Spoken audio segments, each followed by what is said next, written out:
एक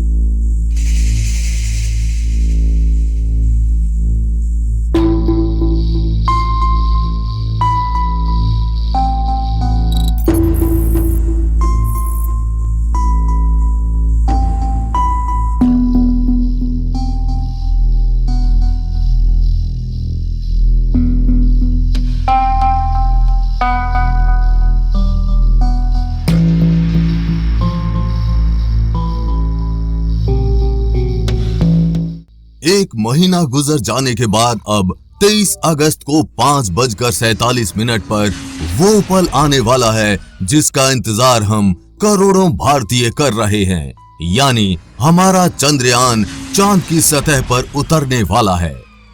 चांद की सतह पर उतरने के बाद चंद्रयान 3 का असली मिशन शुरू होगा। सब कुछ सही पाकर रोवर प्रज्ञान को एक सीढ़ी के जरिए चांद की सतह पर उतारा जाएगा। काफी कुछ वैसे ही जैसे व्हीकल ट्रक से गाड़ी उतारी जाती है।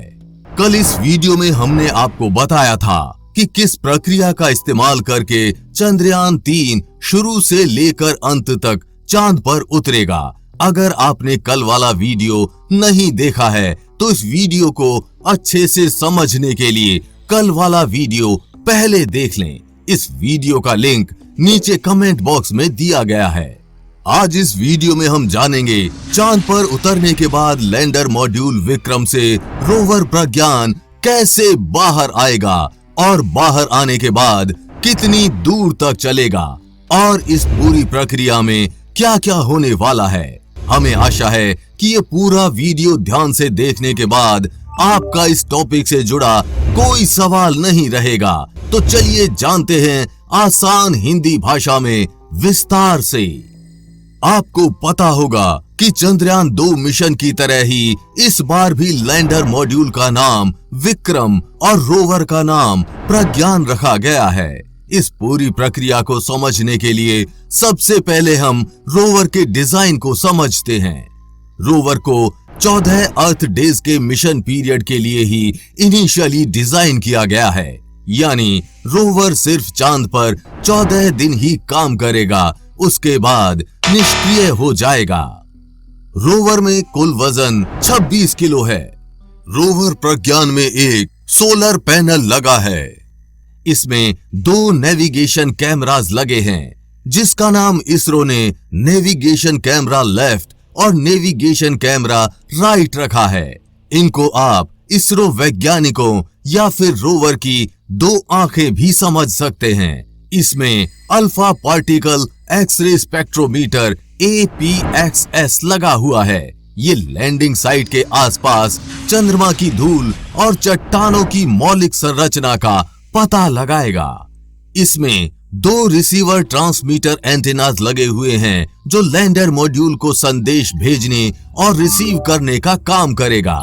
इसमें 2 आगे और 2 पीछे सिल्वर कलर के टायर लगे हुए हैं, जिनका नाम रॉकर बोगी असेंबली रखा गया है। साथ ही बीच में काले कलर के 2 टायर लगे हुए हैं जो रोवर प्रज्ञान को 50 mm ऊंचे ऑब्जेक्ट से आसानी से निकलने में सहायता करेगा। रोवर को अच्छे से समझने के बाद चलिए अब रोवर प्रज्ञान को उतारते हैं लैंडर मॉड्यूल से बाहर। चांद पर लैंडिंग प्रक्रिया खत्म होने के बाद शुरू होगी चांद से रोवर के बाहर आने की प्रक्रिया। रोवर की कार्य करने की प्रक्रिया को आप पहले संक्षिप्त में इस वीडियो से समझिए, इसके बाद हम विस्तार से समझेंगे। लैंडर मॉड्यूल गेट ओपन, ये लैंडिंग प्रक्रिया का पहला चरण है। इसमें लैंडर मॉड्यूल के गेट खुलेंगे और रोवर बाहर आएगा। स्कैनिंग मून सरफेस, दूसरा चरण। इसमें रोवर नेविगेशन कैमरे की मदद से चांद की सतह को स्कैन करेगा। Sending data to ISRO centre, तीसरा चरण। इसमें रोवर फोटोज और वीडियोस को इसरो कमांड सेंटर को भेजेगा। मूवमेंट ऑन मून सरफेस, चौथा चरण। इसमें रोवर इसरो वैज्ञानिकों की कमांड पर चांद पर चलना शुरू करेगा। रिसर्च ऑन मून सरफेस, ये रोवर वॉकिंग प्रक्रिया का पांचवां और आखिरी चरण है। इसमें रोवर चांद की जमीन पर रिसर्च करेगा। अब समझते हैं विस्तार से। इसरो से मिली जानकारी के अनुसार लैंडर मॉड्यूल से चांद पर उतर जाने के बाद चांद की सतह पर सब कुछ सही पाकर करीब 6 घंटे बाद रोवर प्रज्ञान लैंडर मॉड्यूल विक्रम से बाहर आएगा, वो भी इसरो वैज्ञानिकों की कमांड पर। रोवर प्रज्ञान को एक सीढ़ी के जरिए चांद की सतह पर उतारा जाएगा, काफी कुछ वैसे ही जैसे किसी ट्रक से गाड़ी उतारी जाती है। लैंडर मॉड्यूल से निकलते वक्त ही रोवर प्रज्ञान के सोलर पैनल्स खुल जाएंगे और काम करना शुरू कर देंगे। चांद की सतह पर रोवर लैंड करते ही अपनी दोनों आंखें यानी नेविगेशन कैमरा लेफ्ट और नेविगेशन कैमरा राइट के माध्यम से चांद की सतह और चारों ओर से स्कैन करेगा और फोटोज और वीडियोस इसरो को भेजेगा। इन फोटोज और वीडियोस के आधार पर इसरो वैज्ञानिक इसका एक 3D मैप बनाएंगे और इसी के आधार पर इसरो वैज्ञानिक रोवर के रास्ते को प्लान करेंगे। इस पूरे प्लान को इसरो वैज्ञानिक वापस चांद पर भेजेंगे और इस मैप के आधार पर रोवर को चलने की कमांड देंगे। इसरो वैज्ञानिकों की कमांड पर रोवर चांद की सतह पर आगे बढ़ेगा। साथ ही एक बात और जान लीजिए, जिसको जानकर आपको अपने भारतीय होने पर गर्व होगा।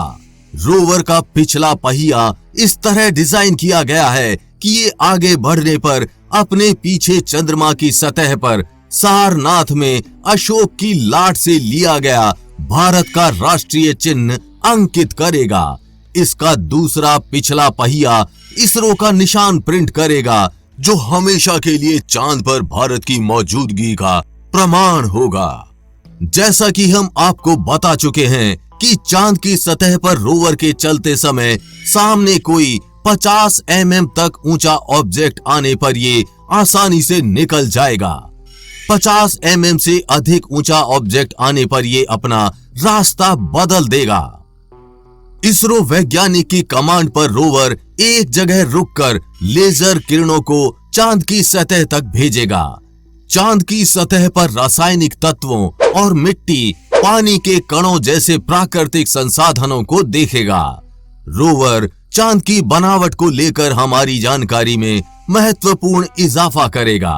रोवर में और भी कई उपकरण लगे हैं, जिसमें सिस्मोमीटर भी शामिल है, ताकि चांद के भूकंप को मापा जा सके। वैज्ञानिक इस तरह के परीक्षण से चांद की सतह के तापमान और वहां के वातावरण के अन्य तत्वों को जान सकेंगे। रोवर में spectropolarimetry of visible planet earth SHAPE भी लगा है, जिससे हमारे वैज्ञानिकों को चंद्रमा की कक्षा के छोटे ग्रहों और हमारे सौर मंडल के बाहर स्थित ऐसे अन्य ग्रहों के बारे में जानकारी इकट्ठा करने के लिए महत्वपूर्ण डेटा हासिल हो सकेगा, जहां जीवन संभव है। रोवर जो डेटा इकट्ठा करेगा उसे लैंडर के पास भेजेगा, जिसे लैंडर जमीन पर इसरो के कमांड सेंटर को भेजेगा। लैंडर के माध्यम से ही इसरो के वैज्ञानिक रोवर को कमांड भेज सकेंगे। चंद्रमा की सतह पर परीक्षण के दौरान रोवर प्रज्ञान लैंडर से 500 मीटर से ज्यादा दूरी पर नहीं जा सकेगा। अब बस इंतजार है उस 23 अगस्त का, जब रोवर प्रज्ञान सच में चांद की सतह पर चलेगा।